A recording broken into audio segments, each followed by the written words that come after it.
Hello, Beth Barany here with How to Write the Future podcast.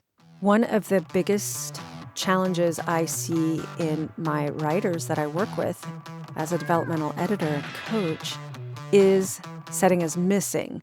I don't know where I am. I don't know when I am. And so I thought today I would do a short analysis of the first few paragraphs of the Obsidian Tower in the Rooks and Ruin series. So this is book 1 in her series, and Melissa Caruso is the author.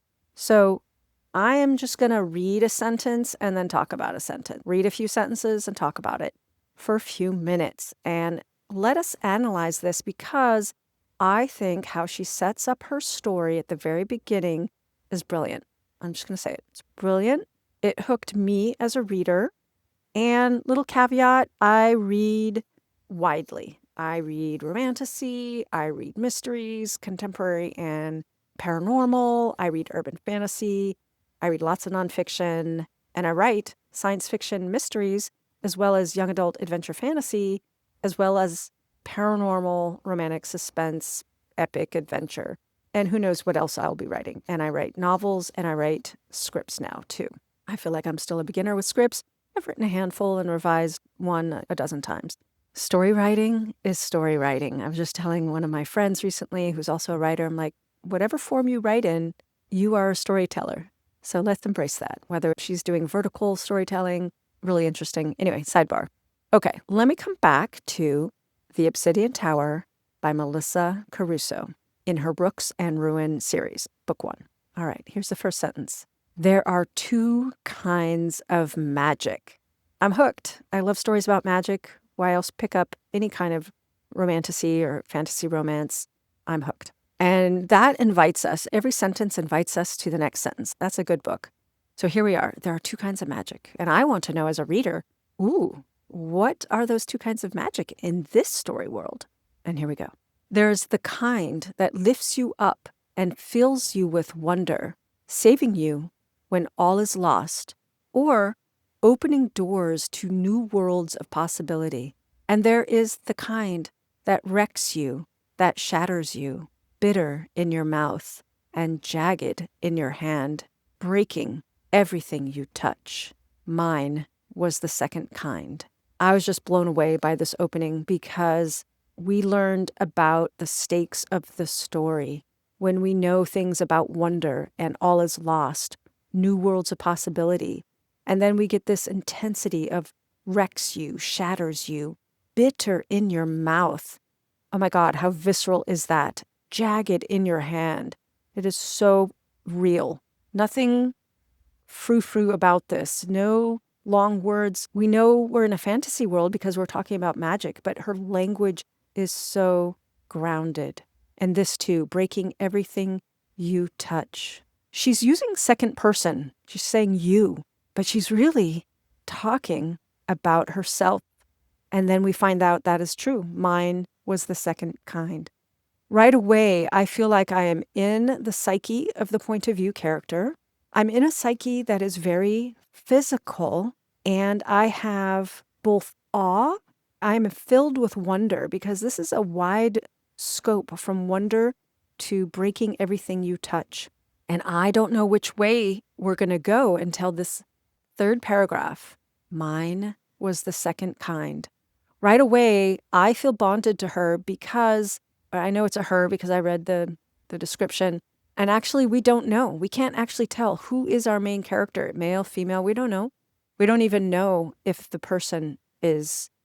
main character is human. But here we get a hint. My father's magic could revive blighted fields, turning them lush and green again, and coax apples from barren boughs in the dead of winter. Grass withered beneath my footsteps. My cousins kept the flocks in their villages healthy and strong, and turned the wolves away to hunt elsewhere. I couldn't enter the stable of my own castle without bringing mortal danger to the horses. When I read this the first time, I was a little bit blown away in that I didn't know what to think. Here was someone whose family was magical and brought life, lush and green, coaxed apples from the barren boughs in the dead of winter, And then we have her contrast. Grass withered beneath my steps. She's very matter-of-fact in her language. One thing I don't like as a reader is to read a story about someone who is saying, oh, poor me, poor me. But the voice in here is not a poor me voice. It is a factual voice. That also pulls me forward. And then we have another contrast about the cousins who keep the flocks healthy and strong, whereas she brings mortal danger to the horses. So I'm going to stop here because I just wanted to give you a little bit of setting.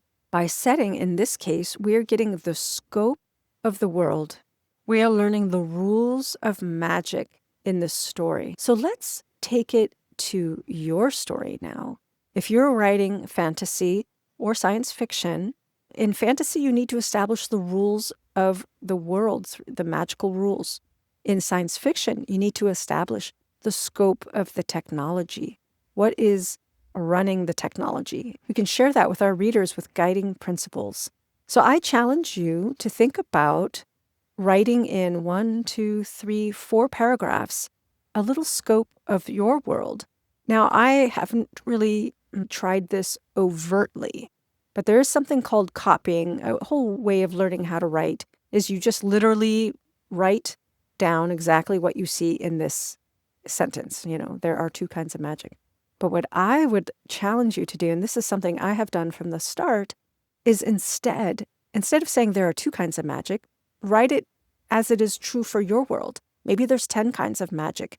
If I were writing a science fiction opening that was similar to this, I would say something like, thinking of one of the settings in one of my current stories I'm working on, I would say something like, the sun powered everything on this space station.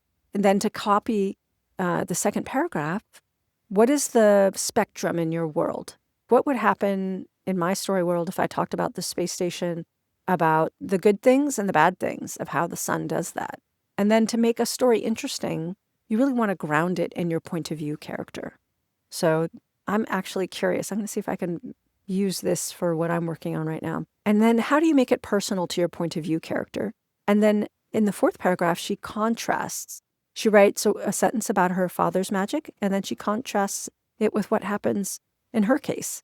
And also she has a long sentence and then a short sentence. And then we learn about the cousins. And then we have this sentence: I couldn't enter the stables of my own castle without bringing mortal danger to the horses. That just stabs me right in the heart and makes me wonder, well, why are we reading a story about someone who has that level of magic? And that's an unspoken question pulling me forward. All right, I'm going to stop here for this week.